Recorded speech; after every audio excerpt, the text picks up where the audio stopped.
Welcome back. Now, a new Gambian president has been sworn into office in neighboring Senegal, while the Gambia's defeated long-time ruler refuses to step down, deposing a political crisis in the West African country. Adama Barrow was inaugurated Thursday in a ceremony at the Gambia's embassy in Senegal. The embassy room held about 40 people, including Senegal's prime minister and the head of the Gambia's electoral commission.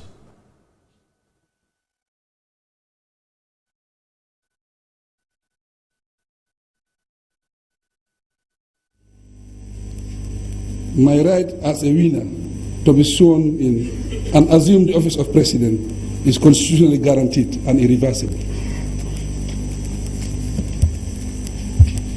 I hereby make a special appeal to ECOWAS, AU and UN, particularly the Security Council, to support the government and people of the Gambia in enforcing their will, restore their sovereignty and constitutional legitimacy.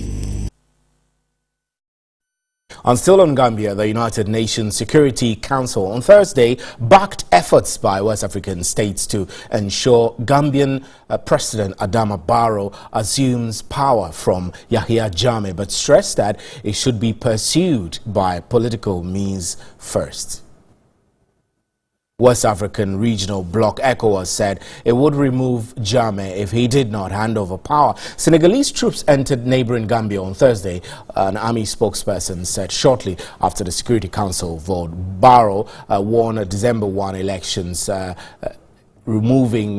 expected to remove Yahya Jammeh, who has been president of the Gambia for close to 22 years and has refused to step down. He has filed an appeal at the Supreme Court, which he says that he's waiting to hear the Supreme Court to hear his case before he hands over power, but it does appear that he has to go. And I have with me in the studio tonight Saani Adib, who is a security expert. Mrs. Saani Adib, grateful to have you. Gambia, we've been talking about Gambia, and now the new president was inaugurated in a foreign country.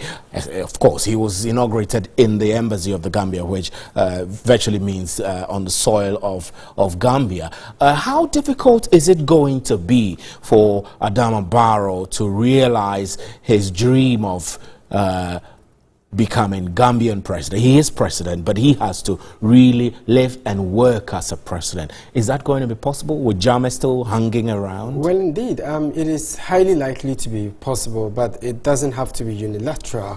The onus also lies on Yahya Jammeh, of course, the efforts made by the sub-regional bloc ECOWAS, because as it stands now, it is very likely that they might go in militarily to, as it were, dislodge him. But the UN Security Council wanted ECOWAS to pursue political solution. Do you think the window for political solution is shut? I don't think it's shut. I mean, we have explored lots of diplomatic means with the going to Banjul of the leaders led by Ellen Johnson Sirleaf, the president of Liberia. As a matter of fact, they went about twice. We've also had several other leaders taking part in the mediation efforts to get him to, as it were, leave power. Unfortunately, it has not worked. And I have always contended that there is no military solution to any political issue in any part of the world.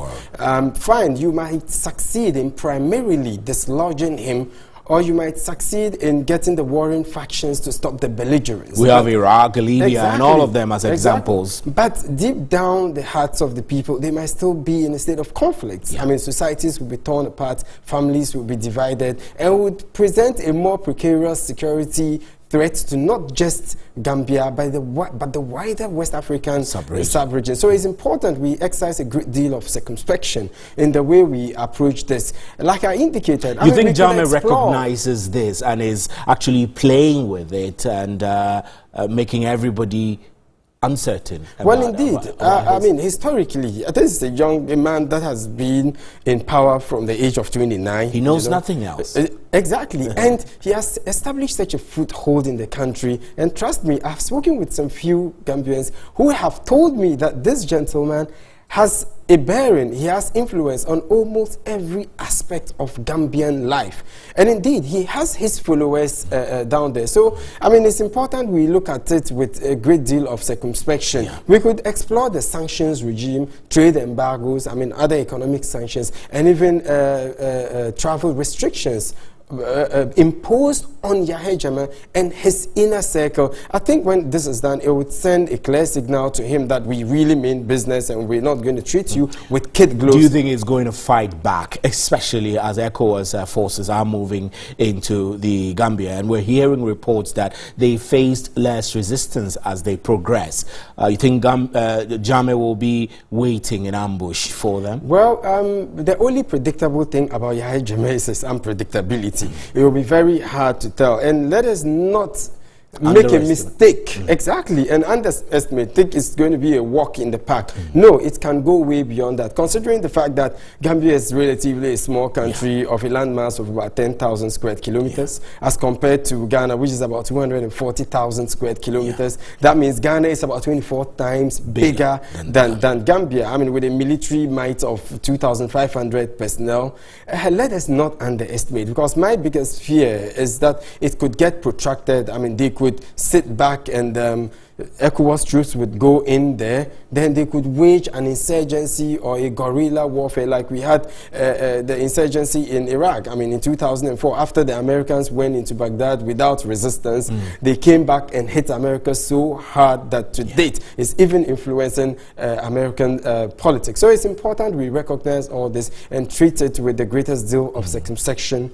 It's required.